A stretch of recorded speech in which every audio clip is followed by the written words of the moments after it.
A really interesting topic that we're covering here tonight, and well, we'll see where it goes, right? All right, let me tell you a little bit about my guest, but first let me tell you the website, www.latenightinthemidlands.com. Go on over, become a late nighter, be informed, inform others.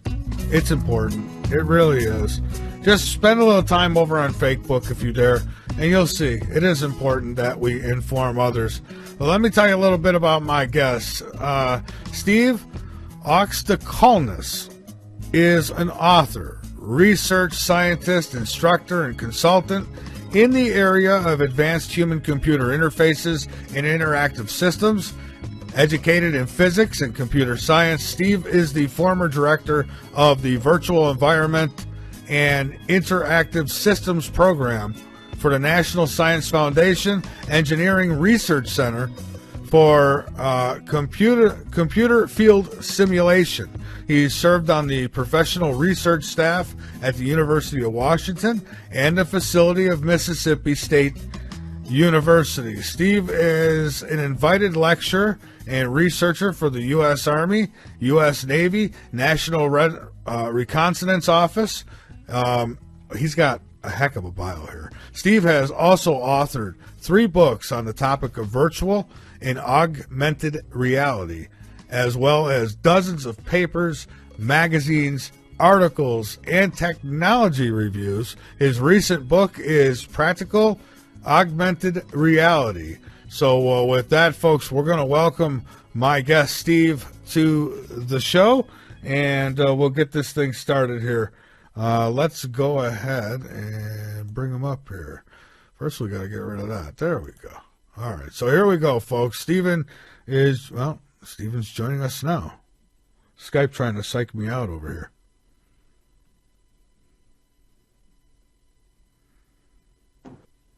Good evening, Stephen. I welcome you to Late Night in the Midlands. How are you? Very well. Can you hear me okay? I can hear you just fine, sir. Thank you so much for joining us. I appreciate the opportunity. Oh, absolutely. Listen, Stephen, you've got involved in some really interesting stuff here. I love the technologies, and I'm looking forward to hearing all about your research and all your work in it. I thought maybe a good place to start would be a little bit of background as to how you got going and steered in this direction with all of this. The very first time I put on a stereoscopic head-mounted display and experienced virtual reality for the first time was over 20 years ago. And this was in a small laboratory it's called the Human Interface Technology Lab at the University of Washington.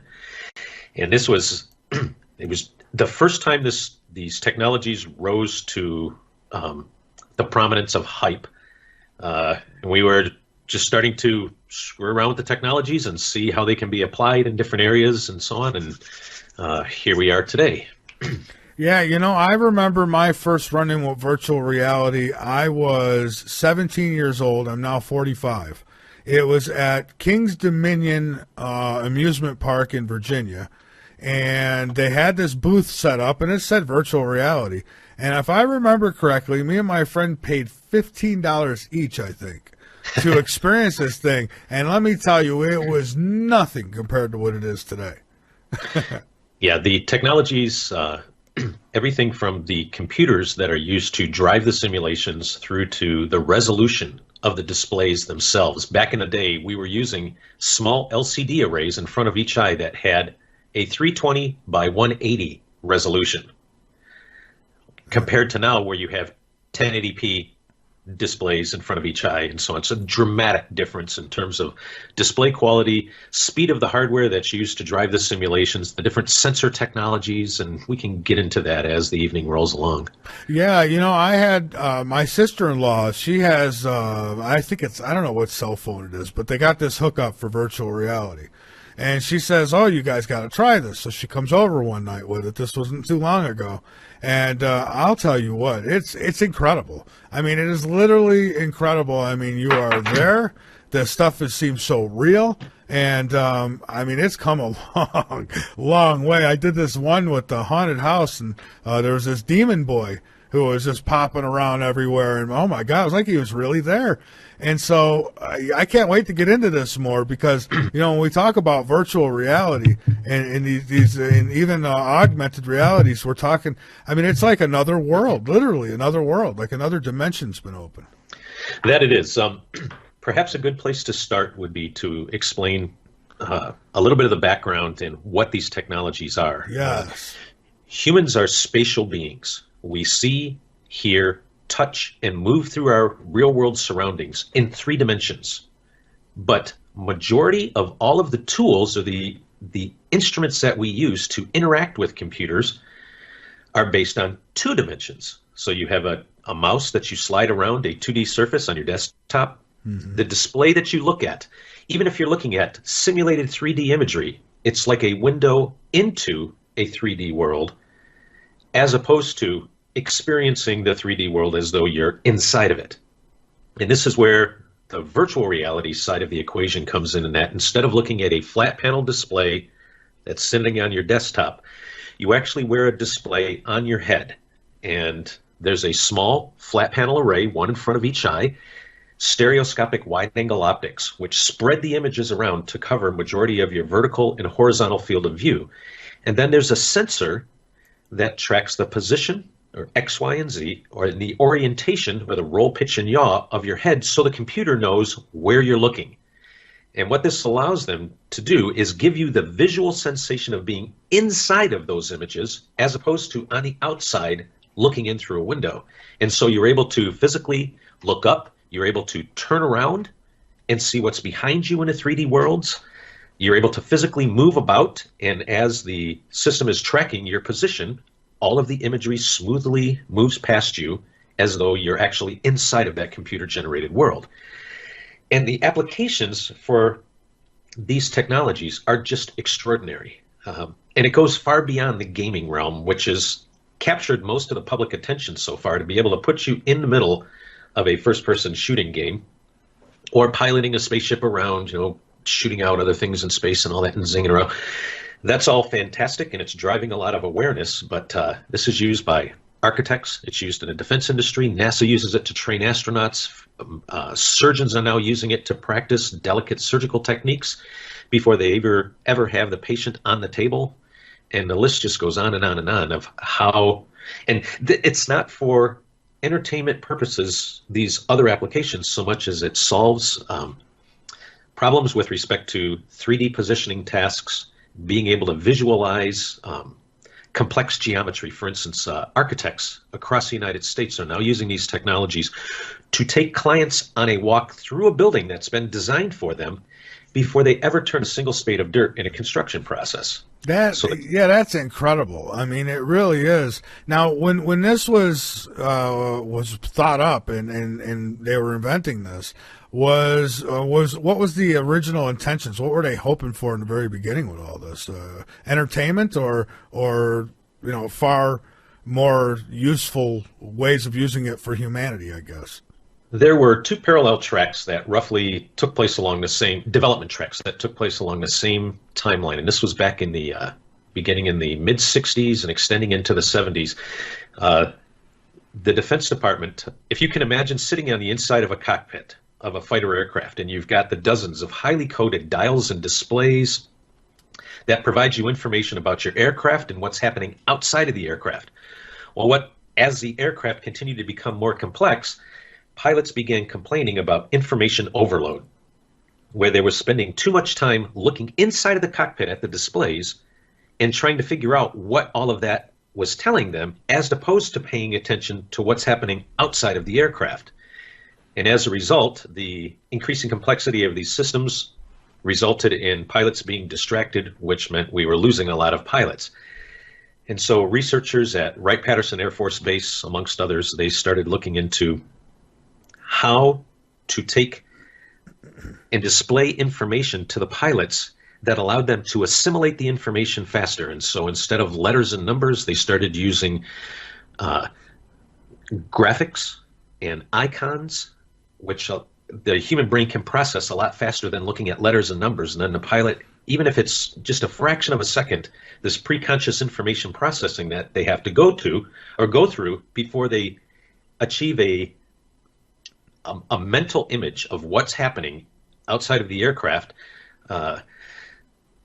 These are what these technologies eventually or have evolved from, was solving situational awareness problems for pilots. And then they began emerging away from, so they went from like the dials and displays up to the dashboard mounted head-up displays. Mm-hmm. And then they moved from there to the pilot's helmets, where they were projected onto the inside of the visor or onto optical elements that were in front of each of the pilot's eyes. So no matter where they were looking, they would have the complex avionics information and increased threat awareness because of the different graphics and so on that was constantly overlaid onto the pilot's real-world view. And these technologies have evolved from that particular area. That's where the drive to make using complex machinery easier. The way my old boss used to say it was that the goal of these technologies is not to make the human more computer-like, but to make the computer more human-like in the way that it supplies you information so that it leverages the strengths of the human perceptual system to allow you to process information faster. A perfect example of this, we've been talking about the visual side. There's also a 3D audio component to this. Now, let's say that you're racing down a runway in a fighter aircraft and you're talking to the control tower. Normally, you hear a monotone voice in your ears. Well, with three-dimensional sound, you're able to attach a directional property to that sound. So let's say that the control tower is behind you and off to your right. It will sound as though the voice is coming from that direction. Yeah. But you can also attach that. Let's say that you've got a threat receiver that's detected the launch of a missile. They can attach a sound, a virtual sound, to that missile. So as it's zigzagging behind you and you're jinking left and right and so on, you don't have to try and physically turn around and visually acquire it.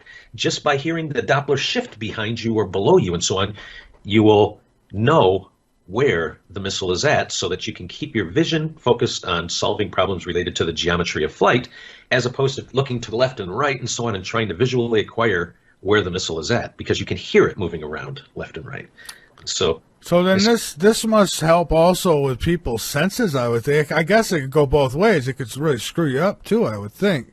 I mean, like, could somebody get, stuck into this? I mean, where they come out of it and, I don't know, they're still like in some kind of virtual thought pattern. I don't know, mind programmed or something. I wouldn't go that far. Good. But there are other more formal clinical ways to describe the phenomenon that you're describing. For instance, more than half of the people that put on these head-mounted displays now and play the different games, ride a virtual roller coaster and so on, end up getting nauseous. Hey, I'll just to interrupt quick now, I did the roller coaster too, and the only thing that was missing was, I guess, if you had a seat that went along with what you were seeing and moved you back and forth or whatever, I mean, it'd be unbelievably intense. But what I like about virtual reality is if you shut your eyes, it's over. Yes. And this thing that you mentioned, that absence of a seat or some type of motion platform, that actually is at the root of why people experience what they call visually induced motion sickness. When you have a very compelling visual sensation of motion, but without the corresponding inner ear cues or the vestibular cues, it results in increased what they call stomach awareness, and then you start to get the sweats, and then you start to feel a little bit nauseous and so on. This is the exact inverse of true motion sickness. So if you can imagine being on the inside of a boat and you're getting tossed around in a storm, in that situation, you have a very compelling inner ear sensation of motion, but you don't have the visual cues. And it's that mismatching of sensory information that the published research for the past 30 years, this is what the leading theory that is being used to explain why people are getting sick with these systems, is that you don't have the normal inner ear sensations that you would have that correspond to the visual scenery moving past you. So when you're going around, for instance, on the roller coaster, you don't feel yourself getting pulled up the hill right, or rushing down the hill. all you just see are the visual cues or the vection that goes along with it, and that's that sensory decoupling. The way Yeah. that the body responds is to, if necessary, take you to the point of puking. So, And it does enhance the intensity of it. I mean, the suspense of it all. Because me, for one, I don't like roller coasters in real life. I don't. I've been on one. It was an accident. So to do this virtually, as it's going up the track, and I'm hearing the I mean, it's getting pretty intense for me. And I see it as a good way maybe for people to overcome their fears in some sense too. that's one of the primary killer application areas right now. Is more than 50 VA medical centers around the country currently use a fully immersive, a real virtual reality system in the treatment of post-traumatic stress disorder. And so this was something that was developed at the University of Southern California and the Institute for Creative Technologies there. They have virtual Iraq and virtual Afghanistan, and they can bring up different scenarios. For instance, a little Afghan village, and the patient puts on a head-mounted display, has a weapon in their hand. The platform that they're standing on has the deep bass speakers on the underside, so that the platform will vibrate, for instance, when an explosion goes off or you're hearing the rumbling of your SUV. And what they try to do is, in the safety of the clinician's office, recreate those triggers that causes the negative reaction to manifest inside of the patient.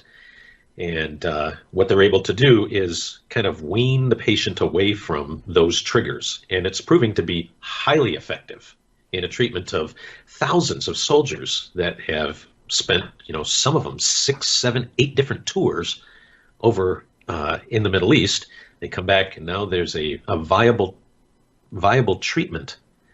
Besides just throwing them a bottle of meds or something like that, there's actually this experiential simulations is having a profound impact on the soldiers now. Yeah, and so there's a lot of positives to it, for sure. And so you say NASA uses this too. Now, do they use it to stimulate, atmospheres or environments on other planets, or what are they doing with it? So every astronaut that goes to the International Space Station now, it doesn't matter what country they're from, they train for dozens of hours using stereoscopic head-mounted displays, special gloves that track the flexion and extension of the fingers, as well as the position and orientation of your hands. So they'll train, for instance, the astronauts in being able to navigate around the space station. And then for their particular mission profile, they'll have, let's say that they're going to go up and replace different components on the outside of the space station. They will actually run through those simulations on the ground using VR months before the astronauts ever fly.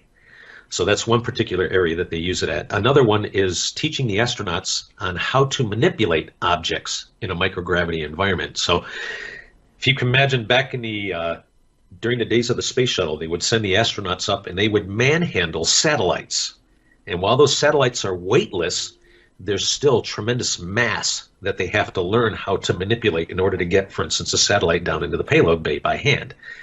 And so they have different setups down at Johnson Space Center where the astronaut will put on a head-mounted display, these special gloves, and they will grab large styrofoam pieces that are suspended in the middle of a room using multiple different wires. And they're able to simulate the mass of an object in order to help the astronauts learn how to maneuver things around. And so there's a variety of different ground-based training scenarios that they use these technologies for. But surprisingly, they also use them on the International Space Station.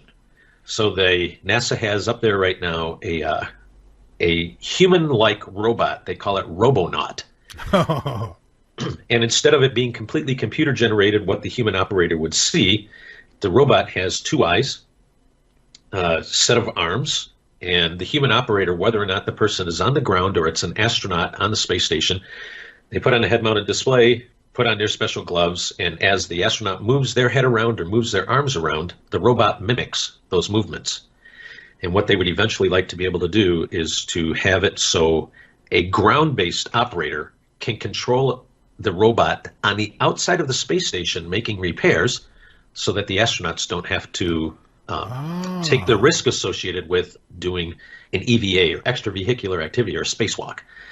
They also want to try and free the astronauts up on the inside of the space station from having to perform loads of mundane tasks. For instance, the astronauts up there, it's a constant effort to clean the inside of the space station because of condensation on the walls and normal maintenance tasks. And they would eventually like to be able to pawn this off to the robots and maybe have it controlled by a ground-based operator as opposed to the astronauts, so that they can use their time more effectively on the different investigations and engineering problems that they're trying to solve up there. Now, I wonder, too, I mean, how useful would this be for, say, astronauts who are in space for a long period of time, who might miss, maybe they get a little homesick, so they put on this get up and I don't know, it feels like they're back on Earth for a little while. Absolutely. So this actually is a great segue into talking about augmented reality. Okay. So with virtual reality, you're fully immersed. You have no references to your outside world. While with augmented reality, there are a class of head-mounted displays that actually allow you to see through the optics to your real-world view. And then what they do is overlay alphanumerics, or letters, numbers, symbology, and graphics. And those are planted into your real-world view, and they're anchored in position. So a perfect example, let's say that put on a head-mounted display and you see a virtual saxophone sitting on your couch. You can walk all over your living room and so on, looking at that virtual saxophone laying on your couch, and it stays in position as you move around. So you can look at it from different angles and so on. A perfect example of how this would be used is there's displays now that have been displays and simulations that have been developed at Embry-Riddle University in Florida, and it will take avionics information from a Cessna aircraft, and it will turn it into graphics and symbology and so on that the pilot can see hanging in space as they're flying through. And so you can see the highway in the sky that you're supposed to be following. You can see other aircraft around you that are highlighted and marked off with different letters and numbers and different symbology and so on. And so you can look all the way around you and have an added level of situational awareness of things that are all the way around you, whether or not it's the air route, aircraft moving. You can put semi-transparent volumes there so that you know you can stay out of restricted airspace. You want to stay out of the restricted airspace, don't fly into the red area. And yeah, well, these are the and I mean, this is all so amazing. I mean, if anybody out there, if you've not tried it before, I was kind of a critic and who cared, and then I did it, and I'll tell you what, it's I guess the best way I could explain it is literally like going into another dimension. It's like, okay, so that dimension is, say, virtual reality, and that dimension is created by somebody, but it now exists. I mean, in your mind, when you're there, it exists. It's real. And so I wonder, how far along are we in this technology too? Because I think of like Star Trek with the holodeck, where the guy would walk, one of the crew members would walk into the holodeck and, computer, I don't know, I'm at a picnic out in the woods, and literally the entire environment around them would change. Yeah, we're still at the very beginning of these of these technologies and their particular uses. Something that one of the challenges that people in the industry have is trying to meet the expectations that Hollywood has put in people's heads. For instance, the holodeck on Star Trek, or the Tony Stark's head-mounted display, where he puts it on when he puts on a suit, and all of a sudden you got all these graphics and all this stuff giving you information, all that. We're still a ways away from things like that. There has been no killer application that everybody has to have. It hasn't been developed as of yet. But again, these tools have only been commercially or at commercial price points for just about 2 years now. And it's still, considering what the technologies are intended to do, we've got it'll be a while before it gets to be that real. But one thing that's for sure is that you cannot simulate mass inside of these simulations. So you're not going to be, for instance, tossing people over the bar or leaning up against a virtual wall because there's no way to simulate mass and structures like that when it's all just computer generated. And so you'll have a very compelling visual sensation of being inside of these computer generated worlds. You will have a very compelling audio sensation. And to some extent, you will have tactile and force feedback, for instance, on your hands and your arms. But to get to the point where it's indistinguishable from the real world, we're many years away from that. Well, that's interesting, because I was thinking, as I was getting ready for tonight's show, one of the things I thought of is, how far away are we before we have, a virtual city where you walk into the city and it's just, it seems like it's getting to that point. I mean, they could recreate actors, and I know this is different, but somebody dies now, it's like Elvis, he could still come out on the stage and sing for us. I mean, with these technologies, we have come so far. Yet we're so far away. We have, and it has advanced a considerable amount. Now, to this point in our conversations, we've been discussing computer-generated imagery. There are a new class of cameras out now that will, instead of being a regular video camera that films a particular viewpoint, there are cameras now that will film spherical video. They film 360 degrees around you in stereo. And all of those views are carefully stitched together. And so while you do not have the ability to change your position, meaning your XYZ position, you can change the orientation of your head. So let me give you a perfect example. Paul McCartney, a couple years ago, had two of these cameras during a performance. One was put on a stage, the other one was put out in front of the audience. And they filmed an entire concert this way. Now, people can go to like the Google Play Store now and get the stereo clip in 360 video that you can download onto your phone, and you can watch Paul McCartney play Live and Let Die. And so while you're looking at him playing on a piano, you can turn your head and look out at the audience, so you can look up and see the scaffolding with all the lights above you. You can watch the flash pots go off. You can see the drummer off to one side, the guitar, and you can change your viewpoint and be out in the audience looking at the stage. Oh, what a great way to get over stage fright. Somebody who's got a big event might be coming up, and they you could use something like that to get a taste of it, right? Absolutely. And so there are a number of musicians now that are making plans to so when you buy a ticket to a concert, you go through like Live Nation or some of these other companies, and they take a large chunk of those ticket sales and leave the remainder for the bands. Well, one of the ways that the bands are considering going around that now so that they can retain more of the ticket price is to set up systems like this, play a live concert, record it, and you can stream it out to people so they can watch the concert from their home, pay a premium right there. It all goes to the band, and if people get the visual sensation, the audio sensation of being at the concert, up on stage with the band and all that stuff, but without having to leave the confines of their home. Is this, would you classify this as the beginning of what might be man and machine, I don't know, kind of interfacing, I don't know, that I've heard the elites, like the CEOs of Google and those type folks who have been looking for a way to live forever.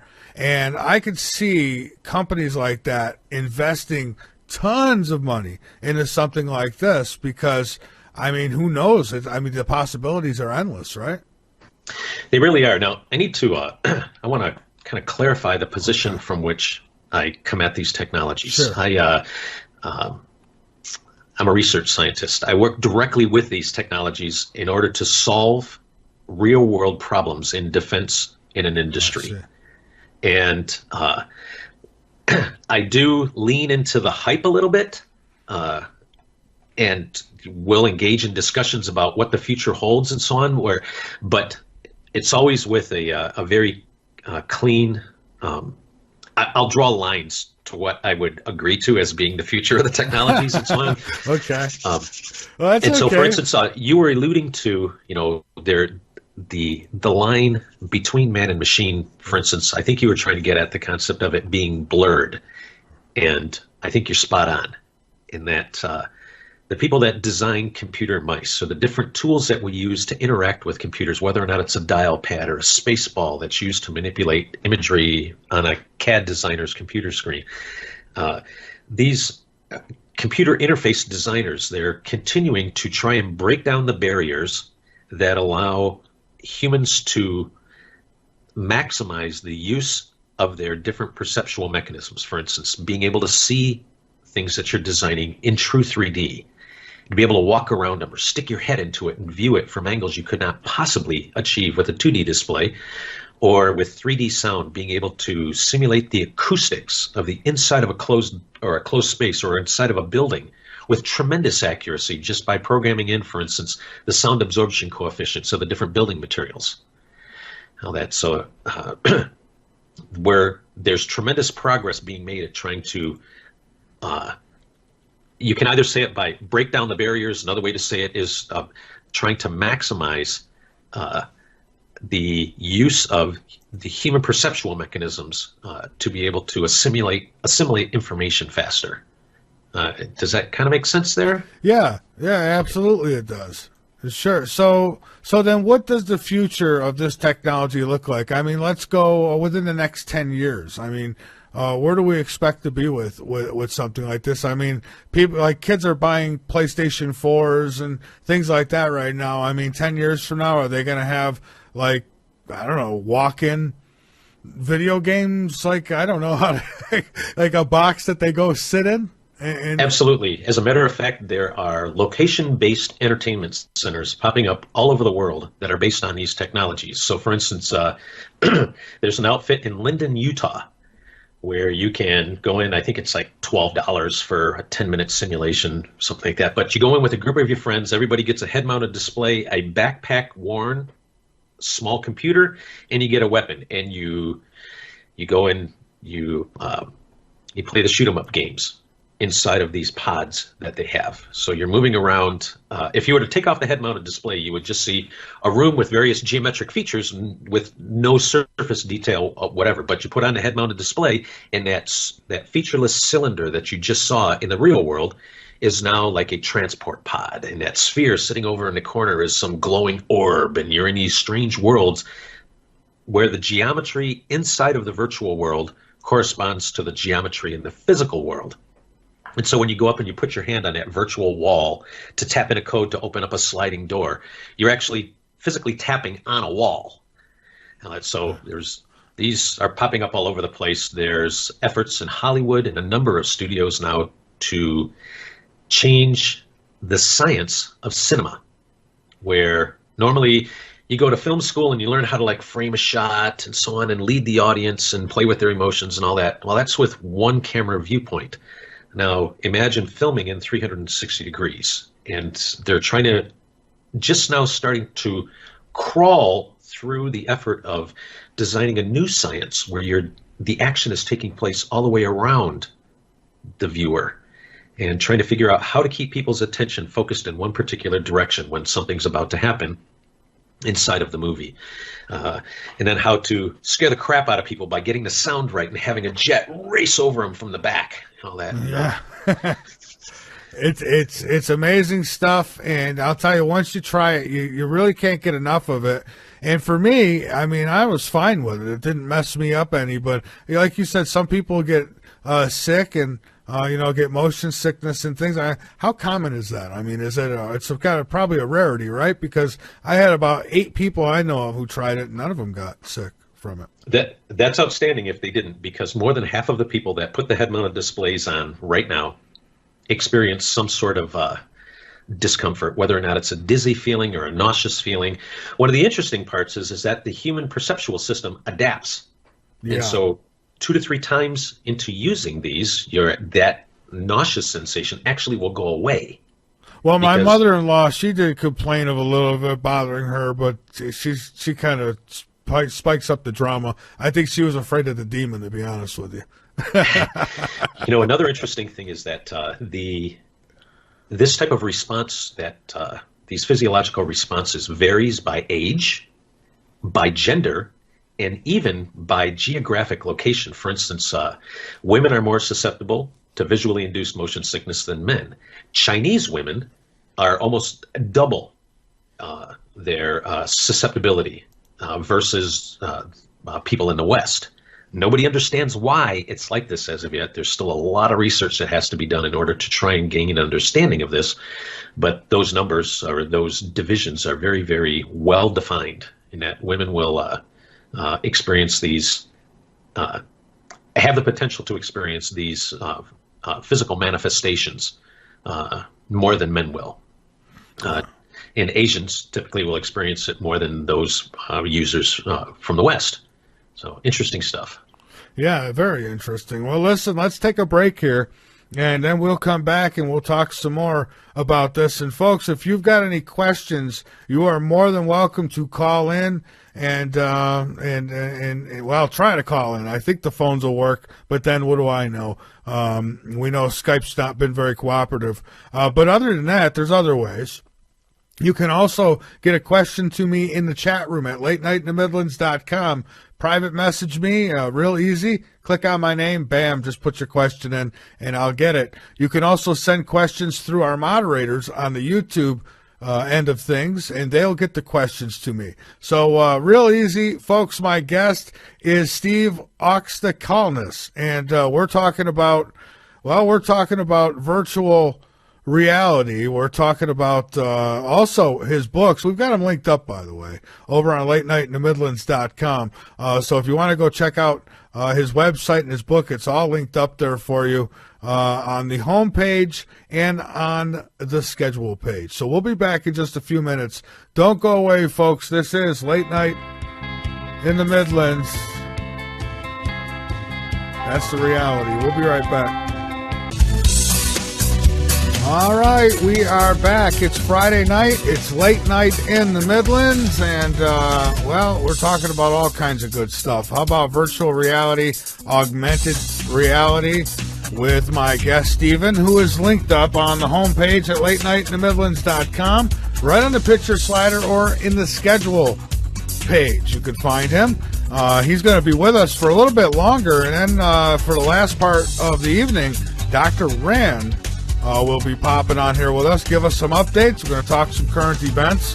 That coming up. But before we do anything further, let me give a shout out to my wonderful radio affiliates.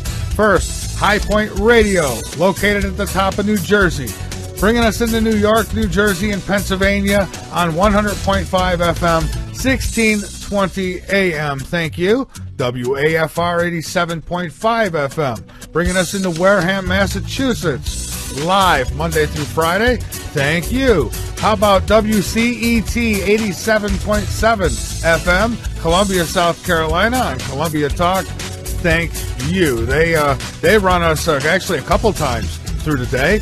K98 Talk, and of course our very own, the LNM Radio Network, the mothership of it all, the reality of this broadcast. It all happens right here on Late Night in the Midlands on the L&M Radio Network. The best guests, the best information. Oh, and don't forget, I'll know probably by Monday what day we're going to hold a roundtable with John B. Wells and a couple choice hosts from the network. Also, we're going to be planning a roundtable. I'm going to do a roundtable with my moderators. See what's on their mind. See how crazy they are and how crazy they get. So we'll be doing that as well here in the upcoming weeks. So let's get back to it. Don't forget the website, www.latenightinthemidlands.com. You know what to do, but I'm going to tell you anyways. Become a member, be informed, and inform others. You know, I had everyone seen that. Well, a lot of you probably seen the virtual reality video that I did. They recorded me, the kids did, when I was doing the roller coaster. Not very nice, okay? But anyways, I had that up on YouTube. I had to take it down because I was wearing a shirt, and that shirt had a picture on it, and the picture, apparently the photo, the image was copyrighted. I thought if I bought the shirt, you know, what? So now when you take pictures, if you're going to share your pictures on, what do? We got to all go naked now to do that? According to YouTube, because of the image on my shirt. So I said, well, if they're going to flag it and do all that and make it not available in certain areas of the country, I'll just take it down. And so I took it down. I tell you. And, YouTube, it's a really good concept. It's just, boy, I wish things weren't so asinine when it comes to stuff like that. I mean, my God. And there's also a law. So music, you're allowed by law to use up to 30 seconds, but they still hit you anyhow. That's why I got to have permission for everything I use, because if not, they'll make me take it down. But, YouTube's secondary. The L&M Radio Network is where it all comes together. And so, if we're ever gone from YouTube, you know where to find us. I hope we're not, but you never know. One day they might say, well, to get rid of them, and that'll be it. So, all right, let's get back to it. We got a question from one of our listeners, Stephen, and let's see, it is Colette. And she said, how does the guest think virtual reality will be used with AI in the future, meaning artificial intelligence? Wow. Colette. Trying to stump the guest. My thought would be that the AI angle will probably come down along the lines of sensor technologies. So when you have one of these displays on your head, the computer needs to know where you're looking. So you got to be able to track the position and orientation of the user's hands and their head, so that not only does it know where you're looking so it can draw the correct images, but what you're reaching out and trying to interact with. And AI can play a big part in, for instance, predictive algorithms. If it can render imagery in advance of you turning in a particular direction, then you're reducing the computational load on the system. So predictive algorithms like that, I think there are a variety of different applications that can be coupled with AR and VR and AI in order to help solve problems with industry. I see there being an intersection clearly between it, but it's going to be application specific. Because programming for AI is a tremendous effort in and of itself. Programming for both AI to be used in a virtual environment is just compounding the challenge. But I definitely think that we'd get there. Right. And now you said that there's medical implications with this as well. Like they're using it to perform surgeries and stuff. But now I guess it's being used to train surgeons, right, for surgeries that have already been performed, obviously. I mean, they're not learning from scratch from virtual reality. So, how exactly does it help them? I guess I'm judging virtual reality from the way I did it. But, how are they actually touching something? They could feel the scalpel on the person. Is that how it's done? There's multiple application areas. So let's start with the most obvious. Okay. Let's say that you're a patient lying in a hospital bed. The physician comes in and they have to constantly look up at the monitor on the wall to see what your vital signs are. They got to walk out of the room and open up that wall cabinet and pull out your chart and make notes and read up your history and so on. So there's a number of hospitals right now that are using Google Glass. Even though it's been taken off the market and it's not commercially available, they still sell loads of these things into different enterprise settings. And so hospitals will use Google Glass in order to display medical records for the physician when they're inside of the room. So as they're talking to the patient, they can overlay their different medical information from their chart. You can overlay medical imagery like CAT scans and X-rays. There's other hospitals, for instance, at Stanford, where you can directly tap into the telemetry from the different machines that are monitoring vital signs. So that information is overlaid onto the physician's real-world view, so you never have to look away from the patient. So there's one application area. Let me take the listeners down to a road. So normally when you have a CAT scan done, a CAT scan is actually a volumetric image. But when the physicians are looking at them normally, you're looking at a 2D cross-section, and then they will step through the cross-section back and forth in order to be able to piece together a 3D representation of whatever they're looking at. But that's normally visualized in their head. Well, with these types of systems, you're able to look at the entire volumetric image. You're able to stick your head into that imagery and look at features of the anatomy that you couldn't possibly see using a standard 2D desktop monitor. So there's another way. And then the third way, I just saw just a couple weeks ago an example of this where there was a CAT scan done of an individual's head that had a tumor. And what they were able to do is isolate the mass that was the tumor and remove away the skull, all of the rest of the features of the anatomy, and so that they just had essentially the tumor hanging out in space. And what this allowed the brain surgeon to do is to look at the backside. So let's say they're going in, the approach surgeon goes in through one part of the head, through one direction, but they don't know what's on the backside of the tumor, and so on. And to be able to, prior to even starting the surgery, to be able to visualize what the backside of the tumor is and see where its little fingers extend out to, gives the surgeon an increased level of situational awareness when they're digging around inside of somebody's body. All the way through to practicing, for instance, a knee replacement procedure, where inside of the surgeon's office, they can put on the head-mounted display, use two hand controllers, and they can actually run through the hundreds of steps that are necessary in a knee replacement procedure, bending the leg up, making a cut below the knee and above the knee, taking that section out and shaping the new piece that's supposed to go in, driving going through all of these steps and repeating them over and over, so that once you get into the operating suite, you've gone through the procedure dozens of times in a virtual simulation, and now you're more familiar with the steps that'll have to be taken with a live patient, all the way through to training people on human anatomy and being able to go up and view, for instance, how blood is rushing through the different ventricles and how they're all timed together with the different pulses and all that, and being able to see that from different angles and understand flow and all of that. Students that are using these in their study of human anatomy are raving because it allows them to see things that they would normally have had to visualize in their head. And now they're able to see it out in front of them. So it's externalized so that they can examine it using stereo vision. I see. And now where can people get their hands on your book? The usual places? So the usual places. The book is called Practical Augmented Reality. The publisher is the large publisher Pearson.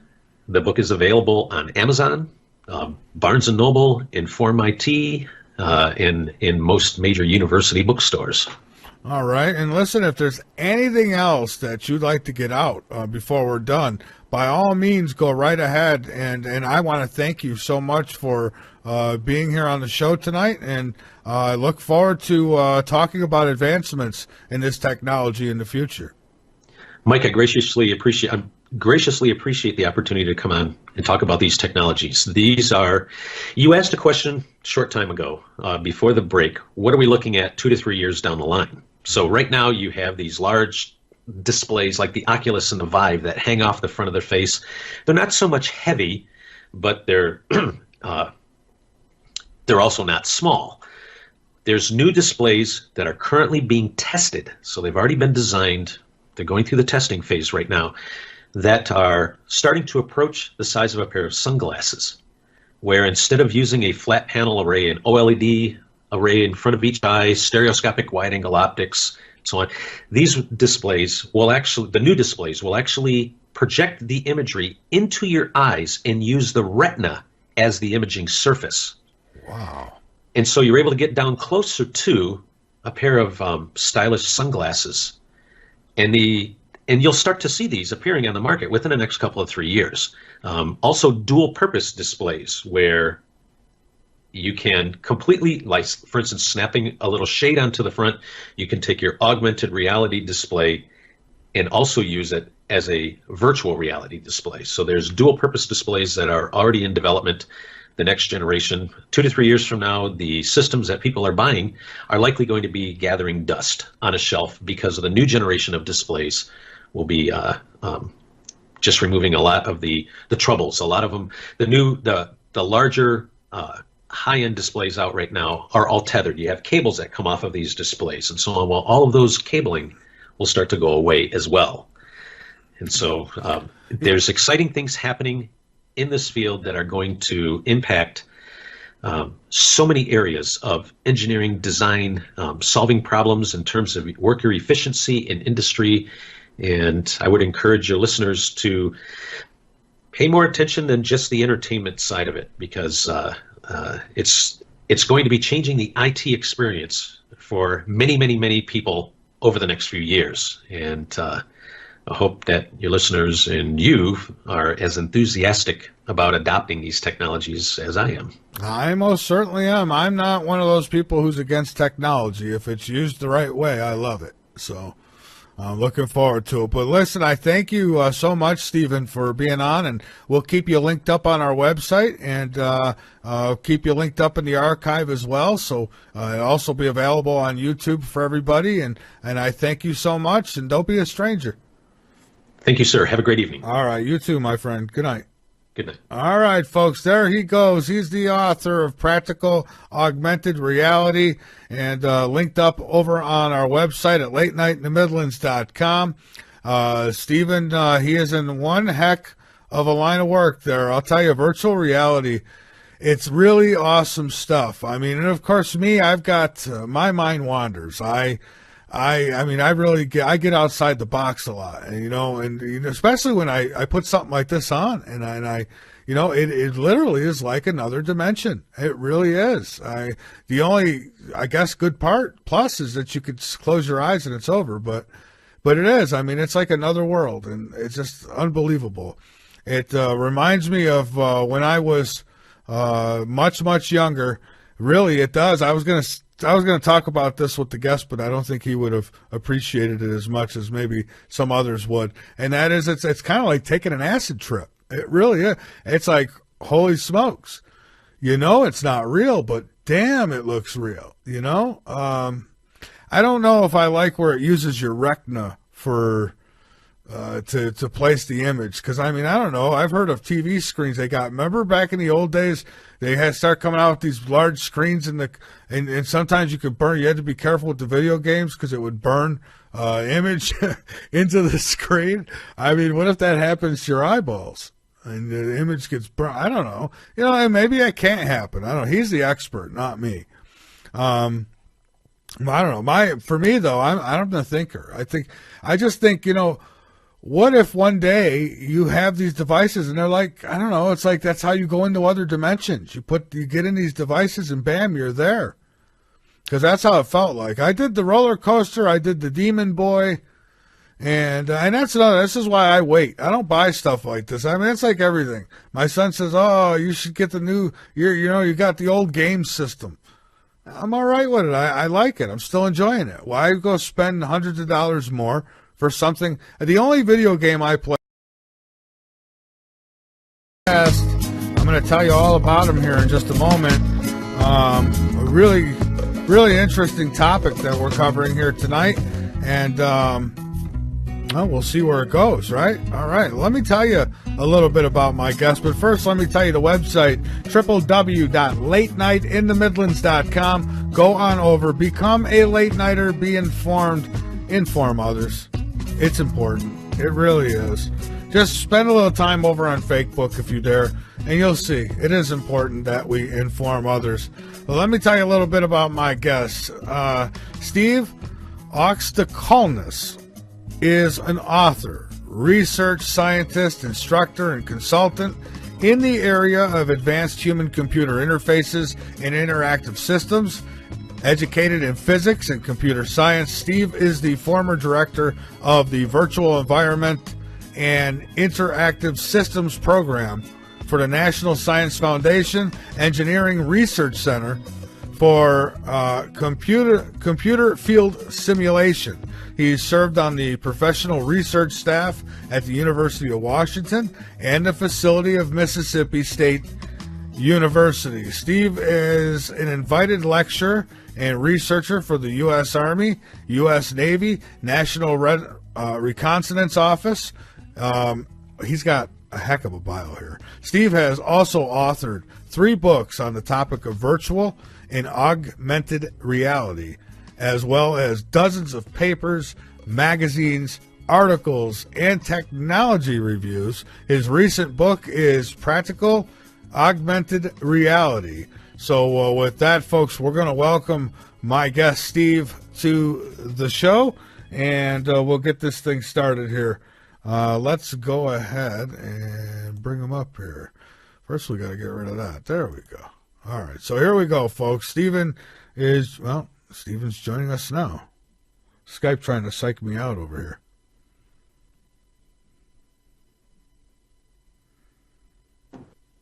Good evening, Stephen. I welcome you to Late Night in the Midlands. How are you? Very well. Can you hear me okay? I can hear you just fine, sir. Thank you so much for joining us. I appreciate the opportunity. Oh, absolutely. Listen, Stephen, you've got involved in some really interesting stuff here. I love the technologies, and I'm looking forward to hearing all about your research and all your work in it. I thought maybe a good place to start would be a little bit of background as to how you got going and steered in this direction with all of this. The very first time I put on a stereoscopic head-mounted display and experienced virtual reality for the first time was over 20 years ago. And this was in a small laboratory it's called the Human Interface Technology Lab at the University of Washington. And this was it was the first time these technologies rose to the prominence of hype. And we were just starting to screw around with the technologies and see how they can be applied in different areas and so on. And here we are today. Yeah, I remember my first run-in with virtual reality. I was 17 years old. I'm now 45. It was at King's Dominion amusement park in Virginia. And they had this booth set up, and it said virtual reality. And if I remember correctly, me and my friend paid $15 each, I think, to experience this thing. And let me tell you, it was nothing compared to what it is today. Yeah, the technologies, everything from the computers that are used to drive the simulations through to the resolution of the displays themselves. Back in the day, we were using small LCD arrays in front of each eye that had a 320 by 180 resolution, compared to now where you have 1080p displays in front of each eye and so on. It's a dramatic difference in terms of display quality, speed of the hardware that's used to drive the simulations, the different sensor technologies, and we can get into that as the evening rolls along. Yeah, I had my sister-in-law, she has, I don't know what cell phone it is, but they got this hookup for virtual reality. And she says, oh, you guys got to try this. So she comes over one night with it. This wasn't too long ago. And I'll tell you what, it's incredible. I mean, it is literally incredible. I mean, you are there. The stuff seems so real. And, I mean, it's come a long way. I did this one with the haunted house, and there was this demon boy who was just popping around everywhere. And, oh, my God, it was like he was really there. And so I can't wait to get into this more because, when we talk about virtual reality and these and even augmented realities, we're talking, I mean, it's like another world, literally another world, like another dimension's been opened. That it is. Perhaps a good place to start would be to explain a little bit of the background and what these technologies are. Yes. Humans are spatial beings. We see, hear, touch, and move through our real-world surroundings in 3 dimensions. But majority of all of the tools or the instruments that we use to interact with computers are based on 2 dimensions. So you have a mouse that you slide around a 2D surface on your desktop. Mm-hmm. The display that you look at, even if you're looking at simulated 3D imagery, it's like a window into a 3D world, as opposed to experiencing the 3D world as though you're inside of it. And this is where the virtual reality side of the equation comes in, that instead of looking at a flat panel display that's sitting on your desktop, you actually wear a display on your head. And there's a small flat panel array, one in front of each eye, stereoscopic wide-angle optics, which spread the images around to cover majority of your vertical and horizontal field of view. And then there's a sensor that tracks the position, or X, Y, and Z, or the orientation, or the roll, pitch, and yaw of your head, so the computer knows where you're looking. And what this allows them to do is give you the visual sensation of being inside of those images, as opposed to on the outside looking in through a window. And so you're able to physically look up, you're able to turn around, and see what's behind you in a 3D world. You're able to physically move about, and as the system is tracking your position, all of the imagery smoothly moves past you as though you're actually inside of that computer-generated world. And the applications for these technologies are just extraordinary. And it goes far beyond the gaming realm, which has captured most of the public attention so far, to be able to put you in the middle of a first-person shooting game or piloting a spaceship around, shooting out other things in space and all that and zinging around. That's all fantastic, and it's driving a lot of awareness, but this is used by architects. It's used in the defense industry. NASA uses it to train astronauts. Surgeons are now using it to practice delicate surgical techniques before they ever have the patient on the table. And the list just goes on and on and on of how, and it's not for entertainment purposes, these other applications, so much as it solves